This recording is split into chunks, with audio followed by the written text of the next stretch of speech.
袁微山姑娘，请把脸转过来。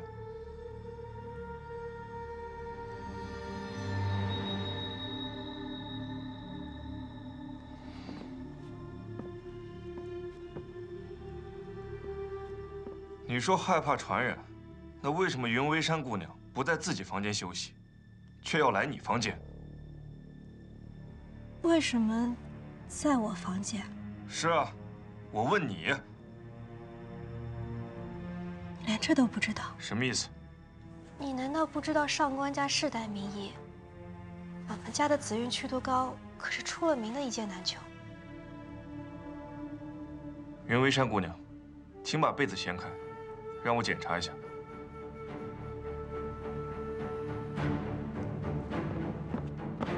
你们胆子也太大了吧！你们闯进闺房也就算了，现在还要掀被子，知不知道将来我们是你们谁的？得罪了。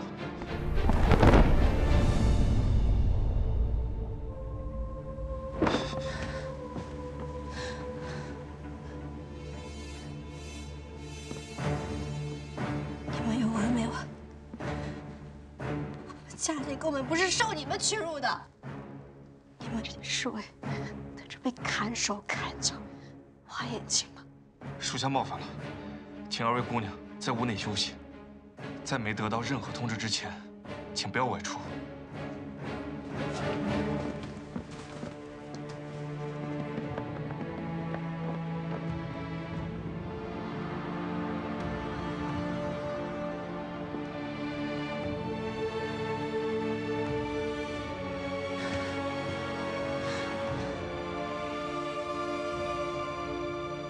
差不多了。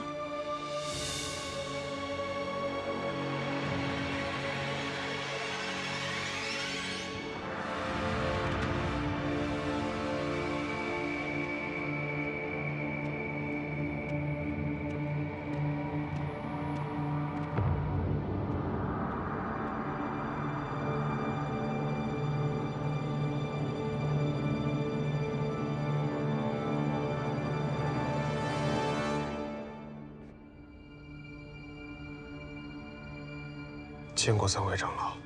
仇者入侵，只认和少主两人遇难。按宫门家规，长老院一致决议，紧急启动，缺席继承。继承人与公次子公子羽，即刻继职任位。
把这个喝了，再耽搁9点，脸上就该留疤了。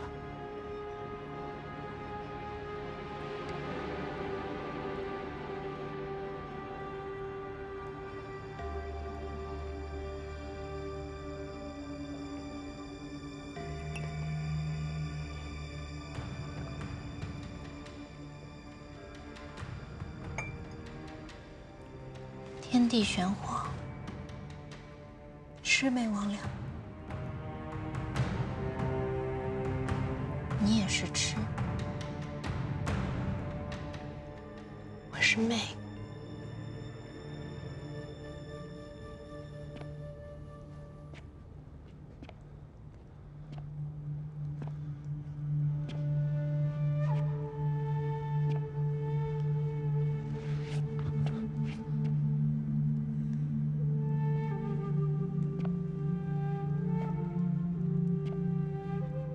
子玉，把他扶下。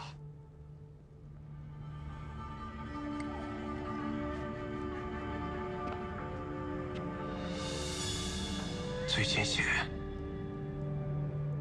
麻醉汤药。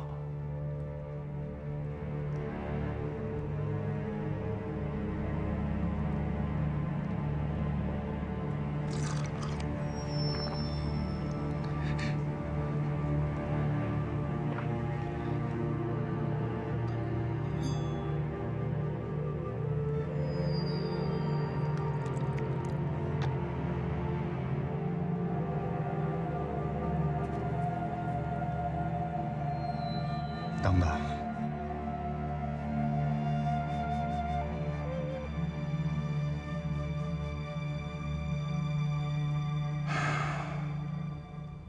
子玉，你此刻或许还不清楚，赐这些密文意味着什么，你将要面对的是什么。但我必须告诉你，密文赐完。 你便终身不能离开九尘山谷，往后余生只能居于此地，为宫门生，为宫门死。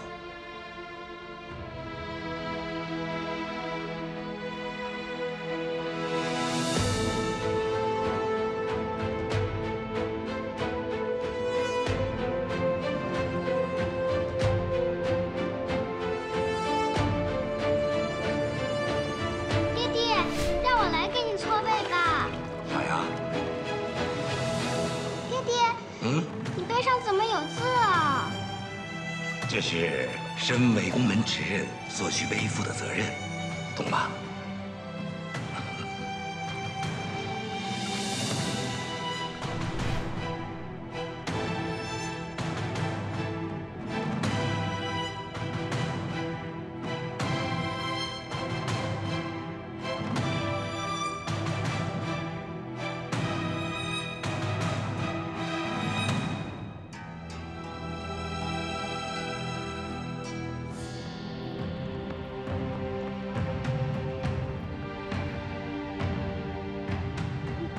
立刻将新执刃继位的消息传给所有的前哨据点，昭告江湖。是。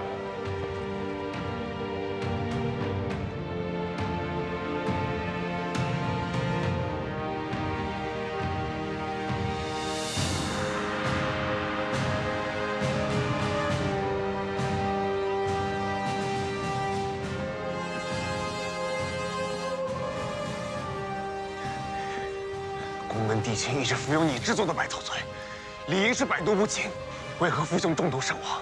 你们指宫到底在干什么？子玉，住手！元直，不可对执刃无礼。执刃？就他？元直，荒唐！公子羽也配做执刃？第一顺位继承人应该是我哥哥宫尚爵。 宫门初代执刃定下的2条家规，其一，宫门不可一日无主，执刃一旦死亡，必须第一时间继位；其二，如若执刃与继承人同时死亡，则必须立刻启动缺席继承。宫尚爵不在九尘山谷，按照祖宗规矩，符合条件继承执刃的，只有公子羽。那可是公子羽他怎么？够了！ 有任何争议，等上爵回来再说。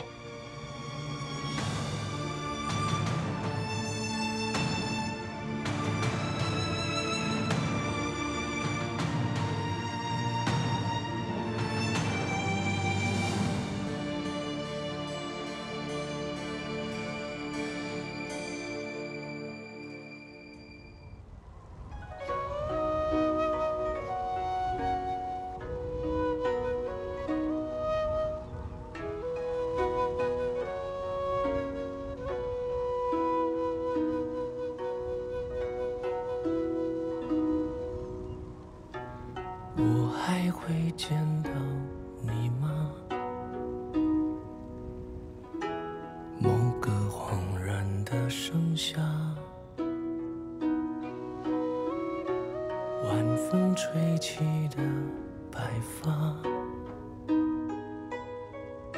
是你沉默的沙哑。浪尖檐下，往事小声喧哗。旧月光把思念印下。好呀，来这首。手中有酒，饮将往事如沙。一杯诀别，一杯牵挂。你去。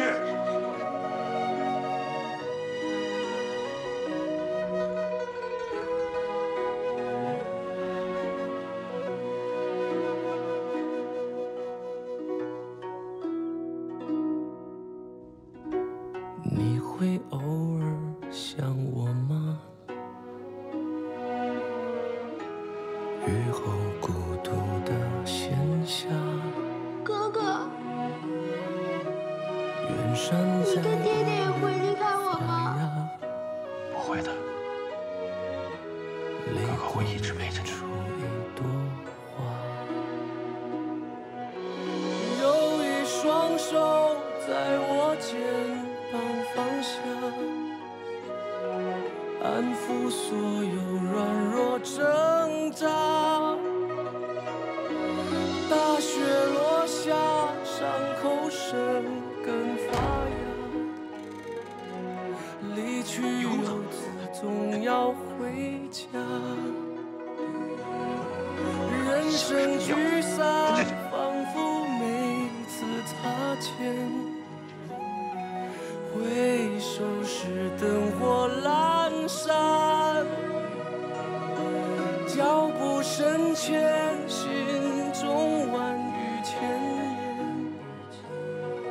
一句感恩，一句抱歉。如果还要继续做个无所事事的废人，你就没有必要待在公家。我也没有很想待在公家。子玉，去哪儿？不要拦着他，让他走，让他走得越远越好，最好别回来。泪光是山顶雪线。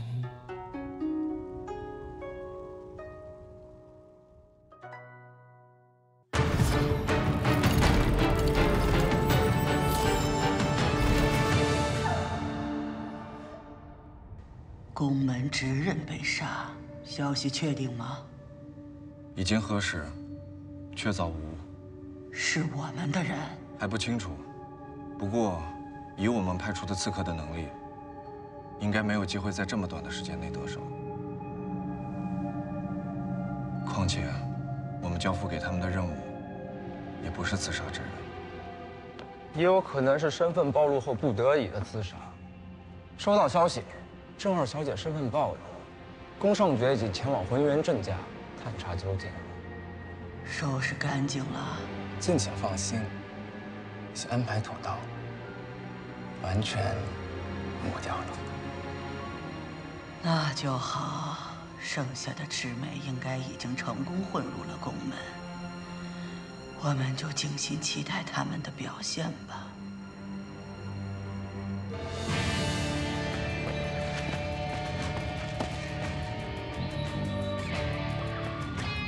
郭二先生，整个大宅已经人去楼空，所有财物也都已不见。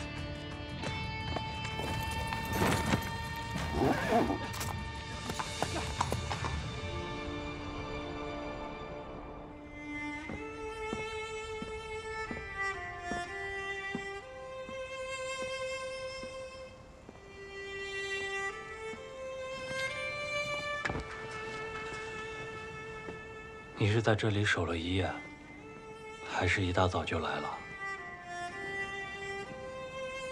你现在已经是执刃了，接下来还有很多事情要处理，身体别熬坏了。我从来都不想当执刃，但是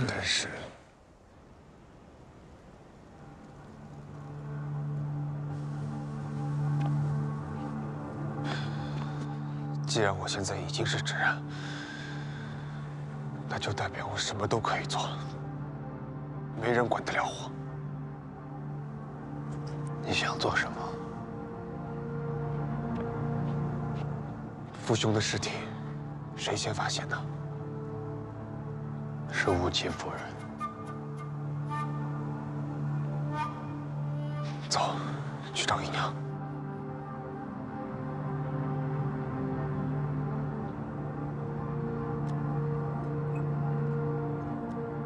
这是你父亲让我转交给你的。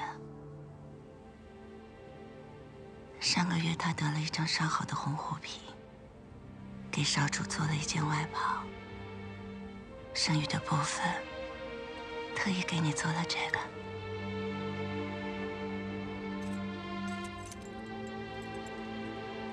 说你向来喜欢这些精巧的东西，但他又不好意思给你，就托我转交。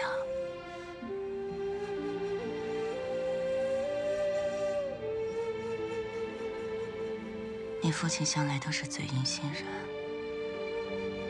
其实上次找女刺客的事，他后悔说了重话，又不好意思向你道歉。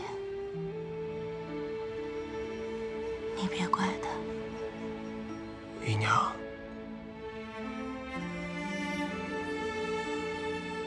你能告诉我，那天晚上到底发生了什么吗？当晚，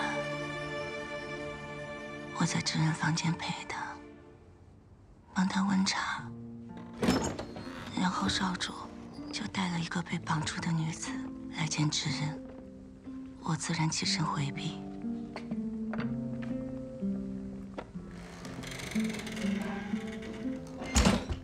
我去了厨房，给他们准备宵夜。等宵夜做好，我重新回到院子的时候，就听到激烈的打斗声。透过窗户，看到窗内有3个打斗的影子。几声剧烈的撞击之后，屋里变得一片漆黑，之后就没了动静。姨娘，你为何不叫守卫？我叫了，可当时院子里没有任何治岗的侍卫。这很奇怪，浴室里应寸步不离守护主上。我看见蜡烛熄灭，屋里一片漆黑之后，就立刻跑过去，推开书房的门，就看到纸人、幻羽和那个女子的尸体。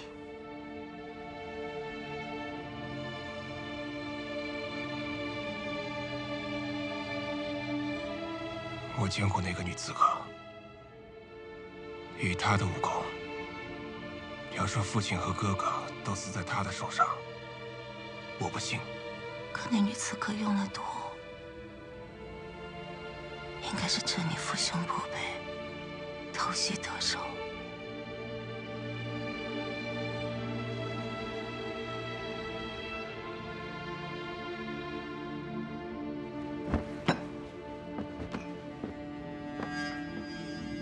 姨娘先休息，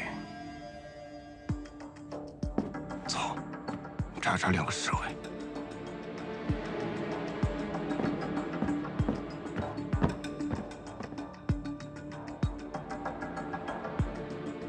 当晚执刃先是见了绝公子，然后羽少主突然来了，说是要紧急求见执人。3人在房内待了一会儿之后，绝公子就立刻出了宫门。绝公子连夜离开了旧臣山门。马上大婚了，怎么还要出去？谁要出去啊？宫二先生。而羽少主则是去地牢提审女刺客，带来见了执人，并命令我和绿御史先行离开。羽少主交代有要事和执人相谈，命令我和金玉先行离开。他们俩也不知道会不会说谎。有个人一定不会说谎，死人绝对不会说谎。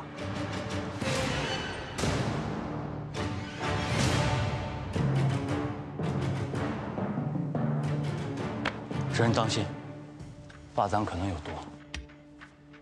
既然执刃父兄服用的百草萃出了问题，那您服用的百草萃也不一定安全。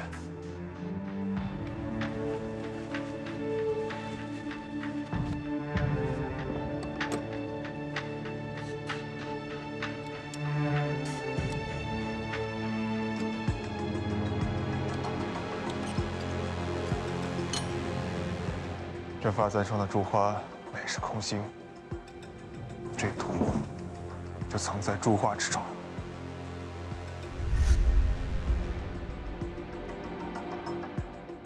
父亲右手指尖呈黑紫色，明显是接触过毒物所致。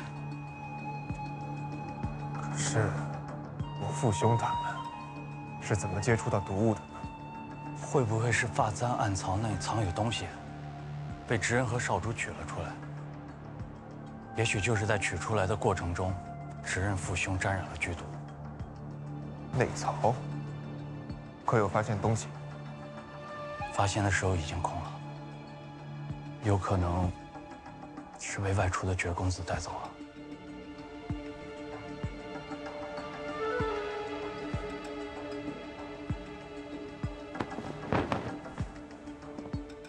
女刺客的尸体上有毒药腐蚀的外伤，但并不致命。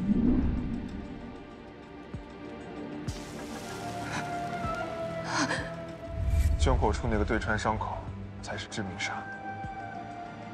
那她是怎么混进待选新娘里的？她是混元郑家的女儿郑南一，但这郑二小姐身份是真是假，现在还不得而知。昨晚事发当时，女客院落可有查过？第一时间就派了侍卫前去查看，所有女客都在院中，没有外出。不过，有2名新娘中毒了。哪2位？恰好就是拿到金色令牌的2位新娘，江离离和云为山。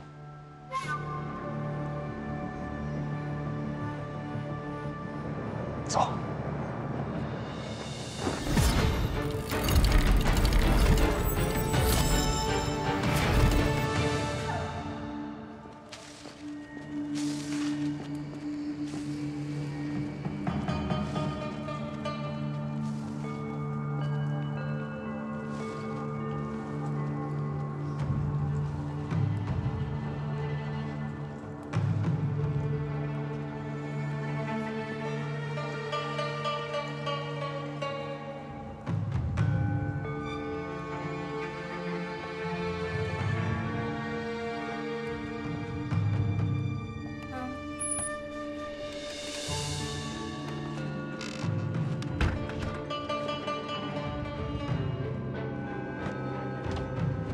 这么早来看我，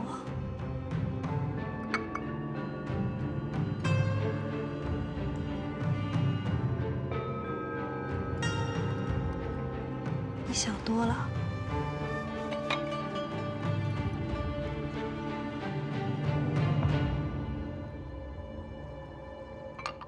找我什么事？既然我们的身份一样，我想有些事情还是说清楚一些比较好。哎，不一样。我昨天跟你说了，我是妹，比你高一阶，在无风里位高半阶压死人，这话你应该听过吧？听过。我只是没想到，他们还会派了妹姐无风一起潜入宫门。万事皆有代价，有代价就有牺牲。如果不是郑小姐暴露的话，那么牺牲的人就是你了。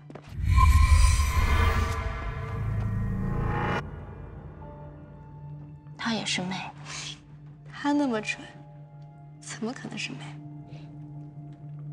所以之后，只有我们2个一起执行任务了，是吗？还有其他人吗？鸦雀成群，孤鹰在天。我们之间不存在我们，也不存在一起。清楚了。等等，你昨晚潜行外出，有打探到什么消息吗？昨晚我救了你，你至少应该告诉我，到底谁死了？你怎么知道有人死了？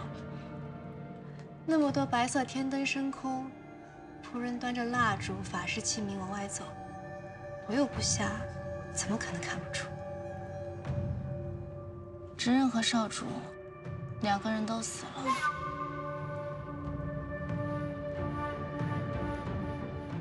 你杀了他。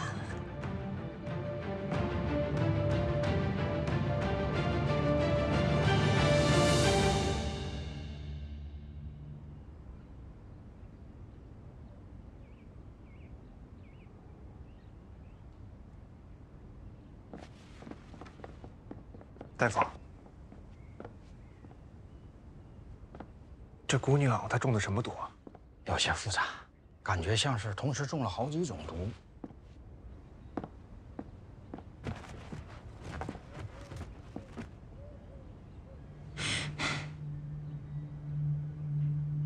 大夫，这姑娘脸上的红疹也是因为中毒所致吗？对，而且是一种烈毒，发作很快。但江姑娘在昏迷时又胡言乱语的，感觉又好像是中了伤神攻心的寒毒。她有生命危险吗？这事不好说。脸上的红疮好说，几副清毒汤药下去就可以缓解。倒是像江姑娘胡言乱语的那种伤神寒毒，目前还没有头绪，不知道解法呀。可能回头需要问芷公子了。大夫，药煎好了，送过去吧。是。大夫，这药是啊，是给另外一位也领了金牌的云为山小姐的，她的脸上也出现了这种红疮。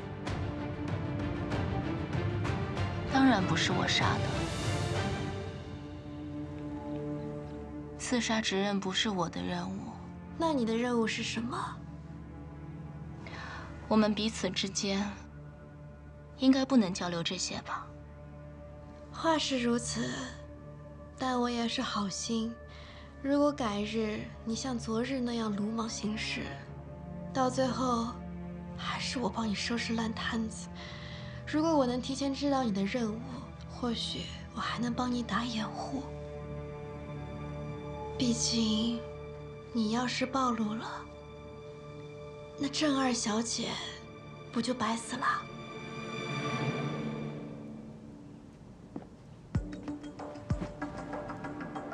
姐姐，我也是好心，你别多想。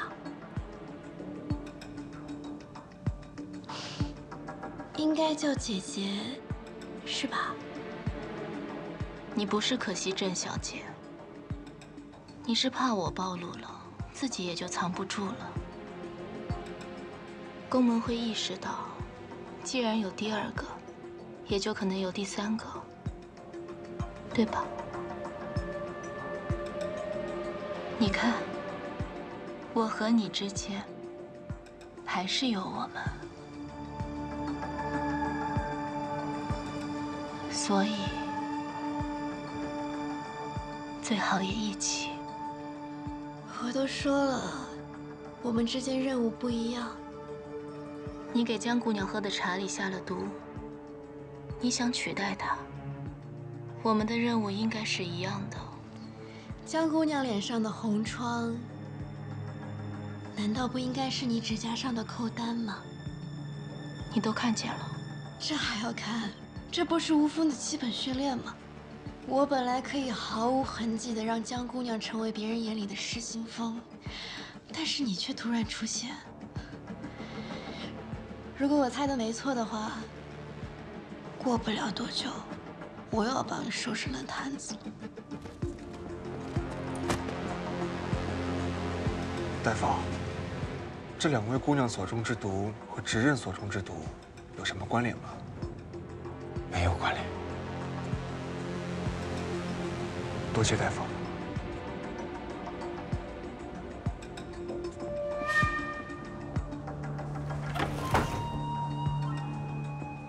江姑娘所中之毒，既然和执刃少主之子没有关系，那我们还去女科院喽？您现在已经是执刃，还未选亲，贸然前往，不太合适吧？人正不怕影子斜，况且我这比直的有什么好害怕的？你每次。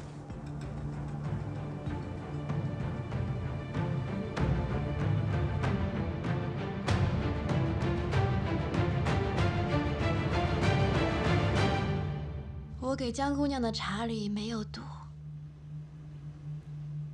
那就是熏香。熏香也没有毒，但是喝完茶之后，再吸入香，就不一样了。起初只是神志不清，过不了几日就开始喃喃自语，仿佛一尘。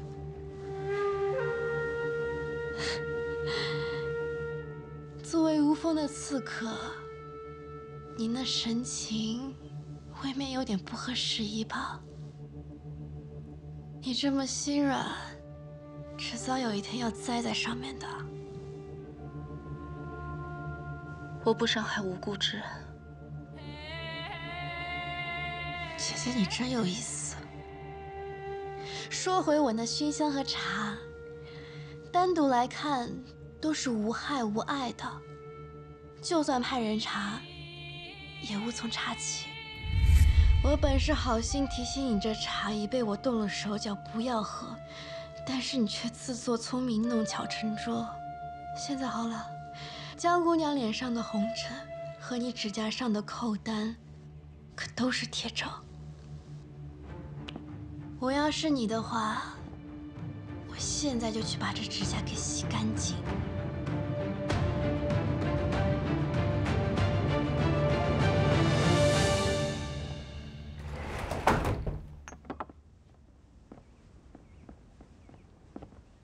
芷公子也在医馆，所谓何事？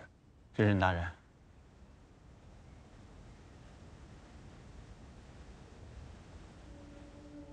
芷公子，按照规矩，见到执刃大人应当行礼。你是谁？你也配合我说话？金芬，芷公子不愿行礼，自有他的道理。我虽不解，但也不强求，交给长老院处置便可。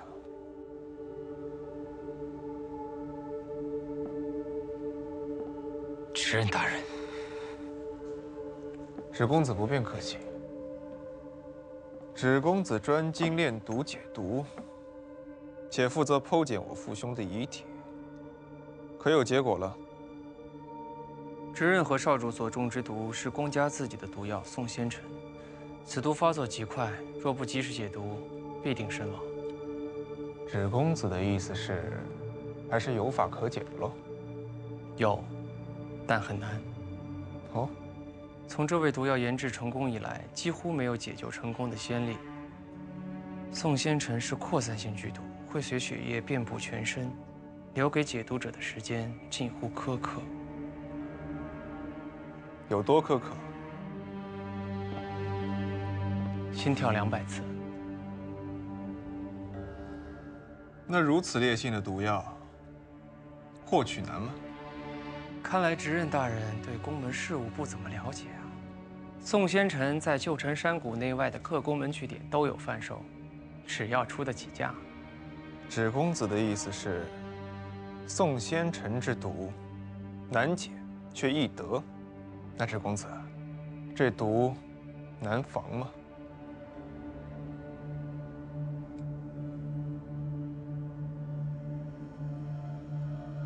我不懂你什么意思。那我换个说法，每日服用百草萃的人，会中此剧毒吗？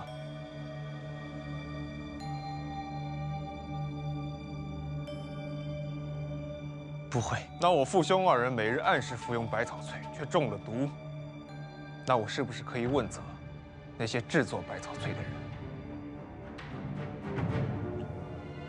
宫门上至长老，下至夫人，多年来一直服用我芷宫调制的百草萃以及丹药膳食，从未出现过半点差池。刚才你问我为何也来医馆，我正是来检查医馆内百草萃有无问题。那检查的结果是？没有问题。那又绕回来了。我父兄二人到底怎么会中毒？百草萃虽由我负责调制，但送到各宫门府邸之后，都是由各宫下人伺候服用。不如执刃大人好好查查你们雨宫的下人，也许会有惊喜。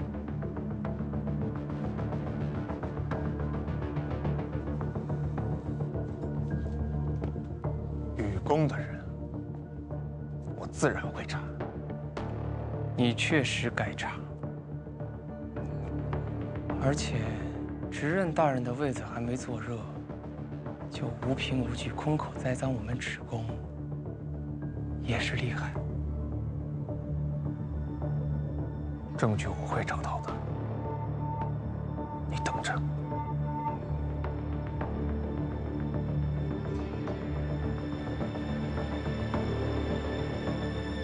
既然执任和少主同时遇害，那么宫门一定启动缺席继承了。缺席继承？你的寒鸦不会连这个消息都没告诉你吧？我只是吃戒，你不用高看我。你这以退为进，倒是有点噎着我了。缺席继承是宫门为了应对极端危机情况而立下的家法。简单来说，就是宫门不可一日无主，峡谷不可一日缺守。如果执任和少主同时遇害，那么宫门峡谷内拥有继承资格的第一顺位便会立刻无条件成为新的执任。所以，宫门现在的执任，应该就是宫二先生，宫尚爵了。现在的执任是少主宫焕宇的弟弟，宫子瑜。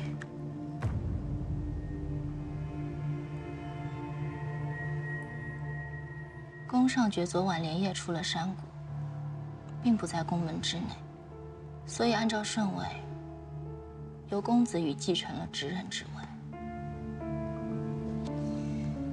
果然，不愧是缺席继承，宫门一家子死脑筋，迂腐可笑。那既然公子羽成为了新的执任，那他必定会重新选妻。看来，他是你新的目标了。失去了宫焕宇，可不能再失去公子羽啊！希望姐姐好运。你呢？不需要好运吗？江姑娘一时半会儿恢复不了，你不需要为自己争取一块金色令牌。我要那东西干嘛？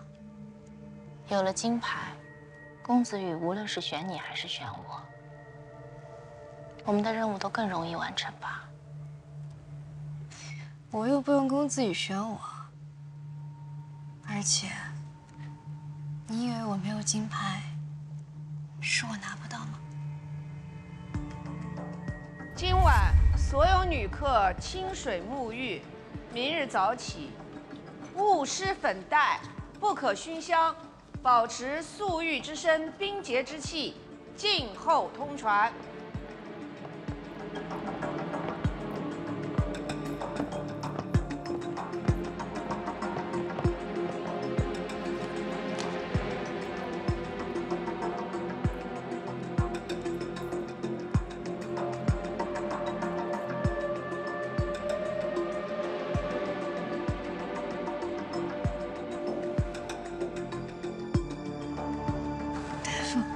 气带馨香，体质偏寒，湿气郁结。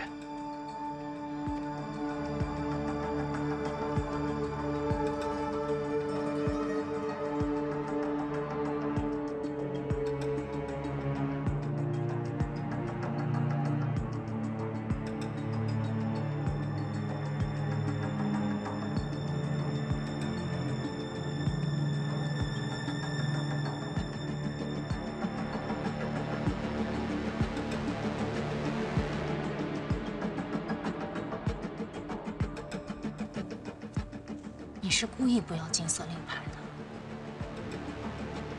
不然呢？你的目标不是执任。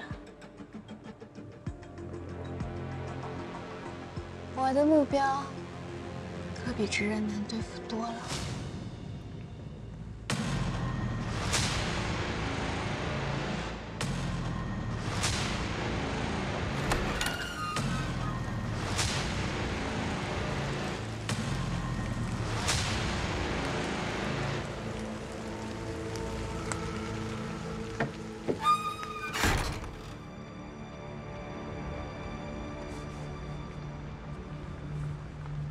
浑元郑家一人去镂空，应是提前接到了风声撤离。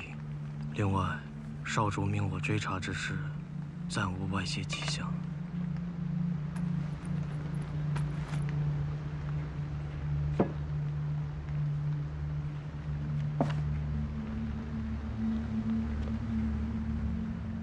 最快速度送回宫门。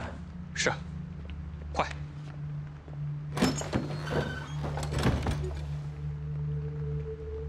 宫中送来重要通报。啊！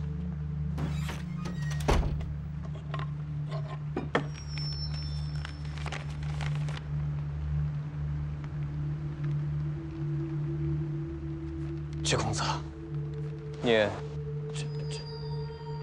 念。 是，天命不可辞据，群臣不可无主。今任命公子羽继之这位。臣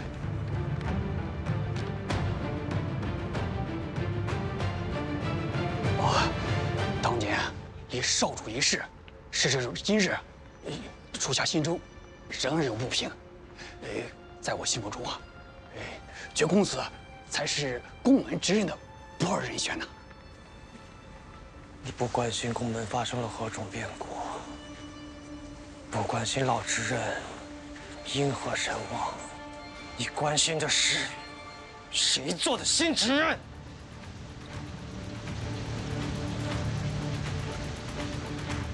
从今往后，你再敢有此种妄言，是。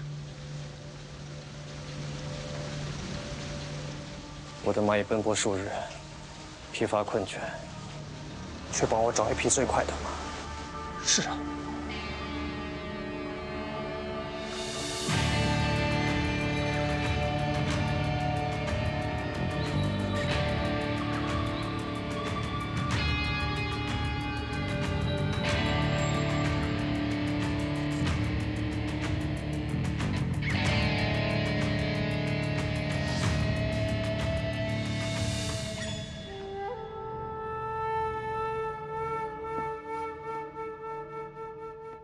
你很会揣测人心，比我想的还要厉害。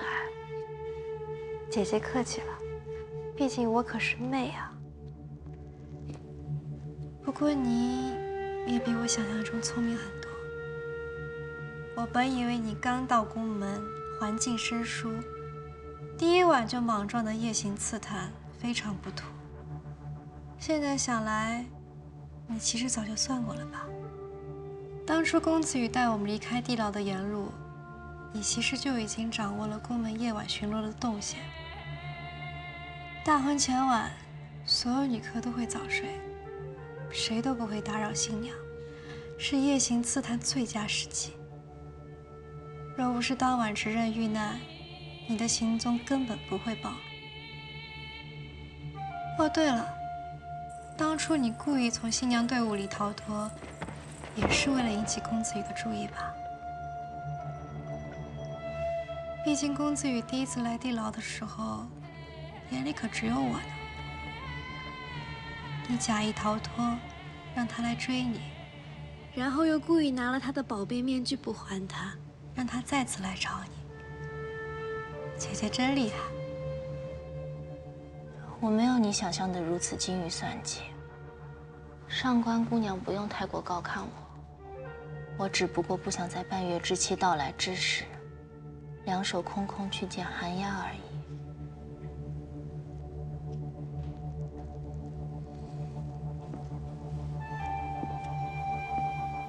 谁都不想，是谁都不敢。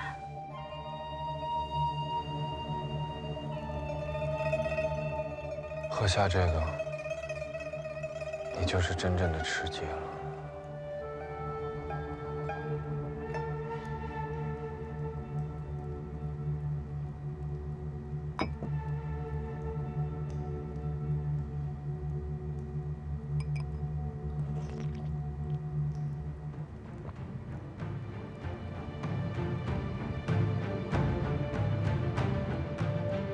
嚼，直接咽下去。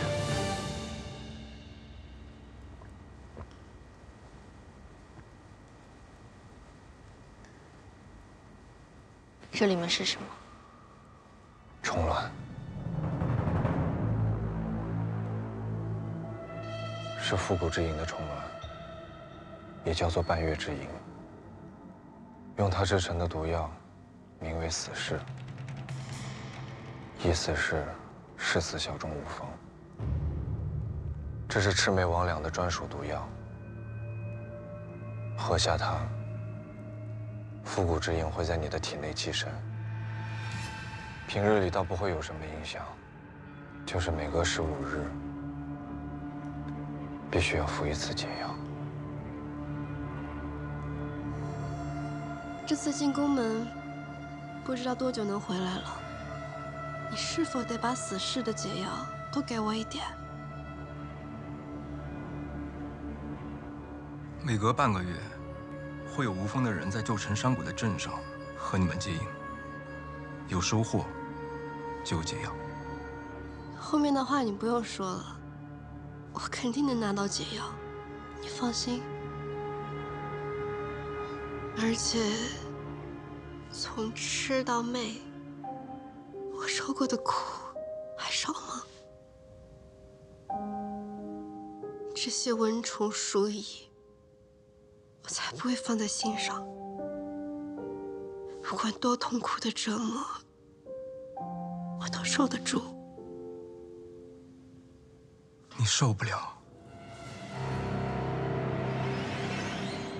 相信我。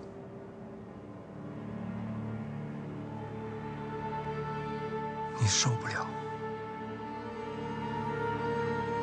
所以一定要在半月之营的期限到达之前拿到重要情报，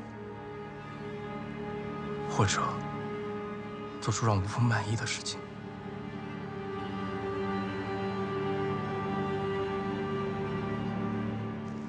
林微山，你要去哪儿？把现在得到的情报和消息送出去。你要怎么传出去？我会试着放几盏河灯。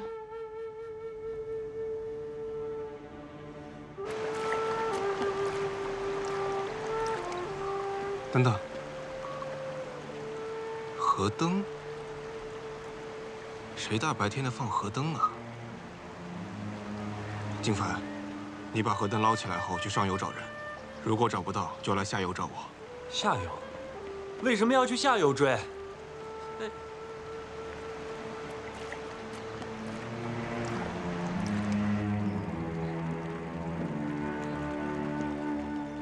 姑娘，姑娘，云为山姑娘，云为山姑娘。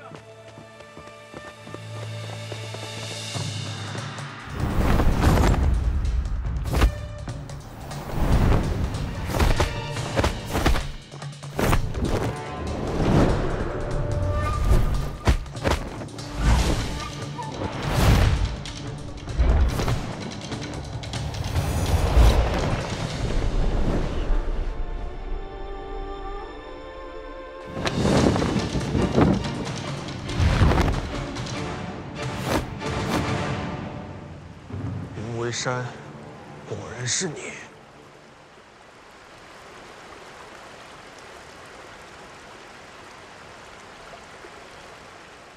不在房间好好待着，却往宫门大门方向走，所为何事？我想出去。第一次从大牢把你们带出来，你就独自离开，想要闯出去。当时我还以为你只是因为害怕想要逃走。可如今刺客已经找到，风波平息，你还想要出去，到底是为何？我本就不想嫁入宫门，是母亲逼我的。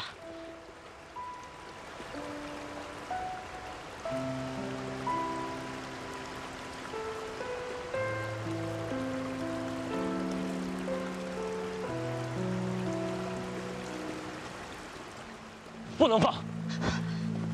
执刃大人，河灯里有字。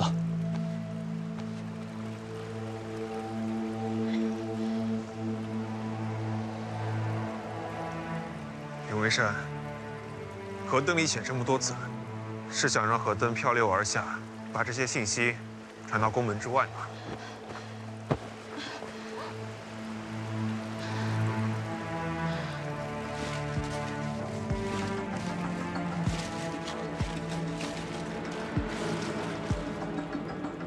我会试着放几盏河灯。你当宫门人是傻的吗？传出去谁来接应？若是河灯被捞起，里面的信息必定暴露无遗。对，就是要暴露无遗。不是没喝我的茶吗？怎么和江姑娘一样，脑子也傻了呢？我的意思是，主动暴露。 你训练过的，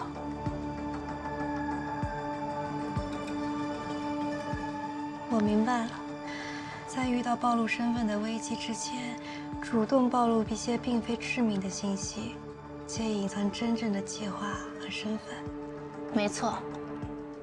宫家的人虽然都很聪明，但这是所有人的心理惯性盲区。就像郑小姐主动暴露身份一样，一旦宫门的形成。 刺客已经被找到的潜意识，那真正的刺客，你和我，就安全了。郑小姐也许不是自己主动想暴露的。对于吴峰来说，他的死，正好只是他们想要的结果。我们任何一个人的死，都只是他们想要的主动暴露而已。 万一郑南一他就是那么伟大，就是愿意牺牲自己呢？山势很急，水流很快，放完赶紧回来。不，我要往下游走。我明白了，你的目标自始至终都是直人，并非宫焕宇。 而此时此刻，宫门的职人已经换成公子羽了。公子羽平日里看起来游手好闲，但就我和他短暂的接触来看，他远比别人看起来的要聪明。他一定会顺着江姑娘中毒的线索查到女客院落，也一定会重点调查同样中毒的我。沿河而上。 是来这里的必经之路。我要让他觉得他和我是偶遇。你是想让他觉得自己和你是命中注定吧？你这么聪明，怎么才是个痴啊？只不过我获取的所有资料。 都是他哥哥宫焕宇的脾气和喜好。这些是我们收集到的宫焕宇的信息。就这些？就这些，尽力了。还有一些无关紧要的信息没有写在上面，比如宫焕宇有一个弟弟叫公子羽。公子羽，有他的资料吗？他是个怎么样的人？ 他不重要，你把精力都放在宫焕宇身上。宫焕宇是宫门的少主，也就是未来的职人，在他身上才有你需要的东西。对于公子羽，我几乎是一无所知。公子羽早年丧母，所以性格乖戾，不学无术。长大之后，整日饮酒作乐。 贪嗔大起，公子羽和他父亲的感情并不好。他似乎一直得不到他父亲的认可，他父亲几乎把所有的爱和期待，都给了武学和智慧更加出类拔萃的宫焕宇。爹爹，太冷了。这么娇气，不配做我顾宏宇的儿子。你看你的哥哥，他是怎么练功的？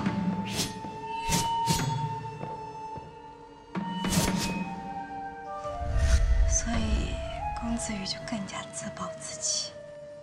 不过，宫焕宇倒是挺疼爱他这个弟弟的。我知道核弹里该写什么了。核灯是你放的吗？是。云姑娘真是聪明啊，知道如果核灯被人发现，一定会朝着上游去追，查找放核灯的人，你就故意朝下游跑，绕个远路再回去。可你知不知道这一路上岗哨暗堡到底有多少？你随时可能……不是，我是真的想出去。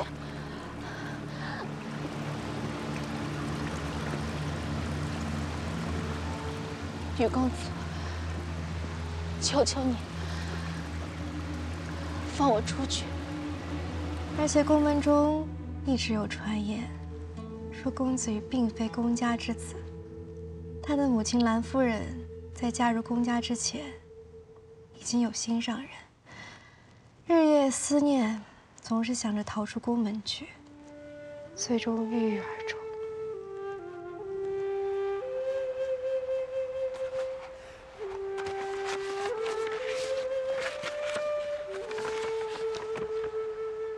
父亲，女儿已经出嫁了，他们给的聘礼很多，我想母亲应该不用再辛苦的做那些手艺活，艰难养家了。父亲，我知道你一直遗憾，没能有一个儿子可以光宗耀祖。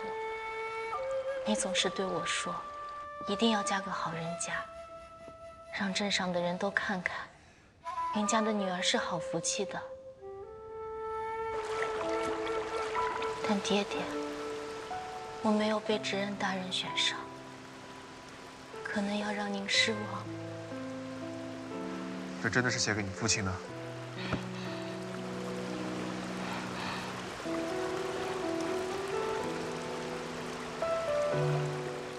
送给他吧。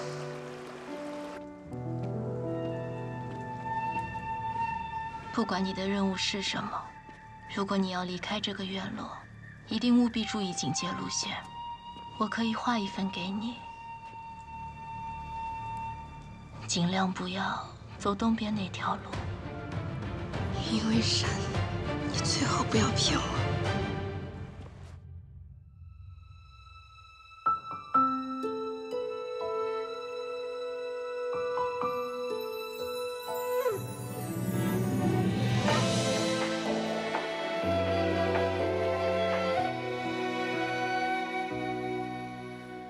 你在梦里看见的记忆，闪着光，淋着雨。我把岁月布置成棋局，等着你。每次相逢都是运气，每次离别都是叹息。缘分在等刀锋落笔。你在梦里留下的痕迹，像谜语没谜底。我用回忆缝过了冬衣，每一针都是你。一眼瞬间忘却天地，执子之手，弹字无意。落字无悔，红尘不弃。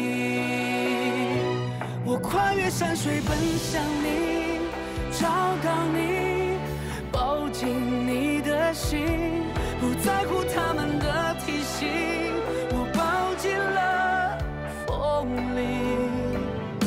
这无关输赢的赌局，黑白棋落下的痕迹，圈出一片小天地。用尽全力奔向你，拥抱你，呼喊你的名，撕开天地所有风雨，斩断了命运。